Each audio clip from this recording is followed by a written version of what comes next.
First day of school. On my first day of middle school 6th grade, I almost got in a fight. I was lined up outside the main doors, and I accidentally stepped on another boy's shoe. He was skinny, Hispanic, and wore glasses. He immediately got in my face and started shouting, "What's up? You want to fight? You just disrespected me." I was a nerdy, small white kid with very little fighting experience. Needless to say, I was terrified. Unfortunately, this first encounter prevented me and this kid from becoming friends. From this point on, I looked upon him with anger, resentment, and admiration. Why admiration? Because he was the school playboy. Every girl wanted him, and he was the most confident boy in school, but he was also very disrespectful to people he didn't like, including me. Pretty boy, we'll call him R. R was a cute kid. He was a pretty boy. I always heard girls talking about how cute he was. I'm sure this was the case from the very beginning. You can imagine the kind of confidence R had, if every girl, including all the cute girls in grades above us, was in love with him. Beliefs are formed over time, often starting in childhood. We are not all as fortunate as R to be blessed with a pretty face. But there's something to be learned from R's example. As he approaches 30 years old, he's no longer very good looking. His face has changed a lot, but the beliefs persist, even though they have no basis. He knows he's attractive, despite the physical reality that he is not. Well, his personality is very attractive, more on that in a second. Fearless. R wasn't a bully. He was fearless with everyone, including guys bigger than him.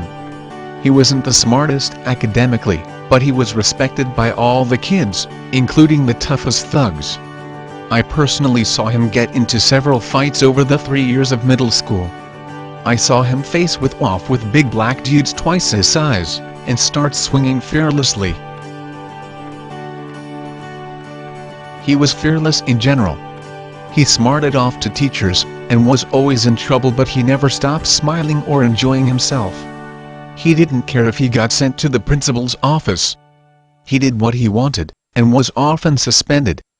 He was also fearless with girls. He said sexual things to them, often telling girls to suck his dick, like seriously just telling them he wanted them to do it. He'd tell girls they had nice tits, or whatever popped into his head. He was the alpha male of the school and did what he wanted. Mr. Popular. Not only was R a wild, tough kid, he was very social. He was friends with all of the popular, cool kids, as well as the thugs. Although he was in trouble a lot, I could tell that all the teachers secretly liked him. They'd smile at him as they told him he had to leave the class. As R walked through the halls, everyone said, "What's up, R?" What was most impressive was how the girls would always run up to him and hug him. They were so happy to see him. He was respected, liked, and also feared. The rep gets bigger. R's reputation grew over time.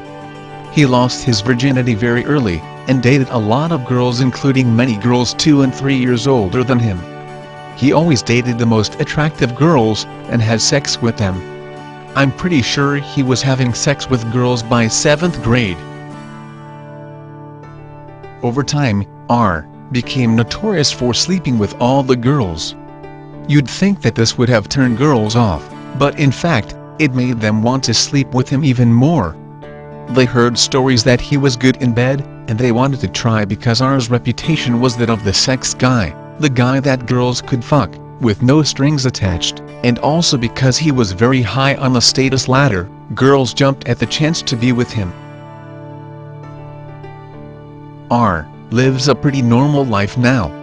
His job is nothing too exciting or lucrative, and he lives in an average-sized Midwest city.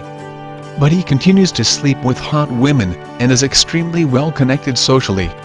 I've learned a ton from observing this guy over the years. We actually became good friends in high school. Understanding how this guy thinks and sees the world has had a tremendous impact on me, and I strive to pass on this understanding to my students.